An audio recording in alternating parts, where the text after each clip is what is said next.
लाड साहब बनना किसे अच्छा नहीं लगता, और अगर इसे लाड साहब बनने के साथ साथ कुछ कमाई भी हो जाए तो मज़ा ही आ जाए। दोस्तों, आज मुझे एक ऐसा पैकेट मिला है जिसमें 5 रुपए खर्चा करने पर मुझे 500 और 2000 के नोट मिलने वाले हैं। साथ ही बहुत बड़े सरप्राइजिंग गिफ्ट्स भी हैं। इस पैकेट के ऊपर बहुत सारे कार्टून्स, फिगर और क्यूट क्यूट सी चीज़ें बनी हैं। चलिए दोस्तों, इसको ओपन करके देखते हैं कि आखिर ये लाड साहब है कौन। उप्स, सॉरी, आई मीन लाड साहब है क्या चीज़। और ये देखिए दोस्तों, ये है गरीबों का लाड साहब। गरीबों का इसलिए क्योंकि इस कंपनी के पास मसाला ही नहीं बचा था अपने प्रोडक्ट में मिलाने के लिए, और सरप्राइजिंग गिफ्ट के नाम पे तो ऐसा दिल टूटा है मेरा।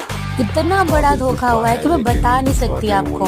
इतनी सारी चीजें लिख कर देने के बाद भी कंपनी ने कुछ नहीं रखा इसके अंदर। This is called business.